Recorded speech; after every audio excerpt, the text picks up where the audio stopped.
Você vai ouvir agora notícias do Poder Judiciário. Segundo o STF, 741 pessoas já foram responsabilizadas pelos crimes de 8 de janeiro de 2023. Em Belém, trabalhadora vítima de assédio sexual será indenizada. Mulheres com limitação para trabalho doméstico devem receber auxílio-doença. Boa noite, eu sou Marcela Luiza. E eu sou Carlos Eduardo Cunha. Supremo Tribunal Federal já condenou 265 pessoas e validou acordos com 476 acusados pelos atos de 8 de janeiro de 2023. No total, 741 pessoas já foram responsabilizadas penalmente. Marcelo Della Libera.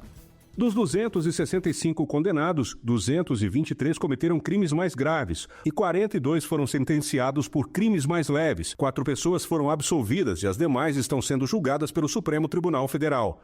Até 18 de novembro, mais 15 pessoas serão julgadas pelos crimes mais leves, após se recusarem a firmar acordos. Além disso, foram firmados 476 acordos de não persecução penal com a Procuradoria-Geral da República. Nesse tipo de acordo, além de confessar os crimes, os réus se comprometem a uma série de condições, como prestar serviços à comunidade ou a entidades públicas. STJ considera legal limite de 1% para que rótulos informem sobre presença de transgênicos. O relator foi o ministro Francisco Falcão. Fátima Uchoa.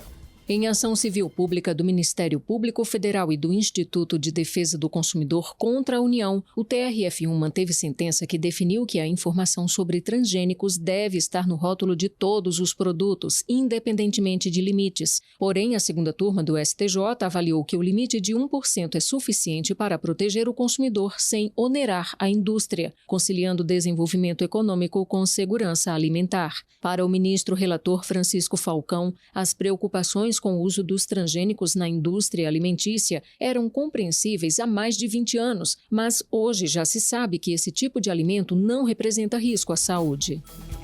Supermercado em Belém, no Pará, é condenado a indenizar operadora de caixa vítima de assédio sexual. Terceira turma do TST manteve a indenização fixada em R$50 mil.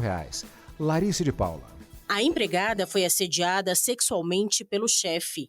O autor fazia comentários invasivos e convites íntimos. O relator do caso, na terceira turma do Tribunal Superior do Trabalho, entendeu que a situação configura assédio sexual.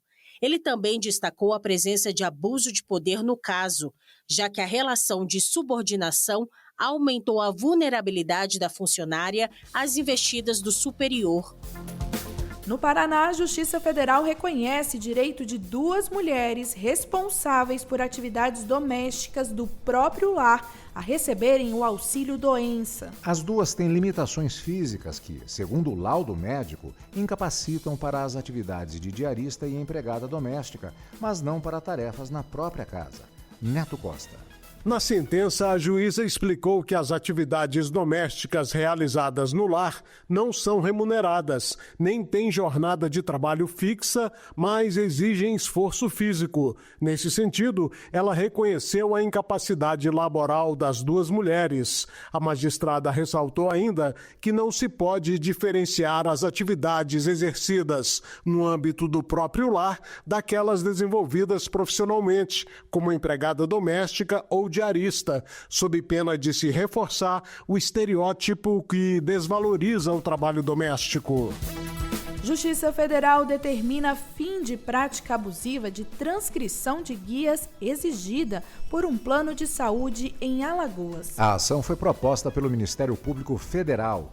Júlia Costa. A exigência de transcrição de guias obriga os beneficiários do plano de saúde a preencher um formulário próprio para autorização de exames e outros serviços médicos quando o pedido é feito por um médico não cooperado ao plano. O MPF considera que a conduta cria um obstáculo burocrático desnecessário para desestimular o uso de médicos não cooperados, contrariando o Código de Defesa do Consumidor. O mesmo plano de saúde já foi condenado por uma prática semelhante em 2013.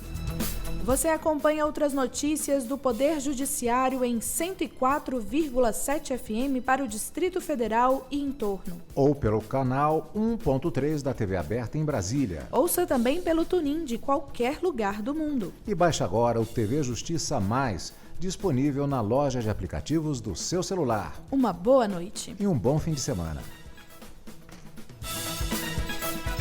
Notícias do Poder Judiciário, uma produção da Rádio Justiça, Supremo Tribunal Federal.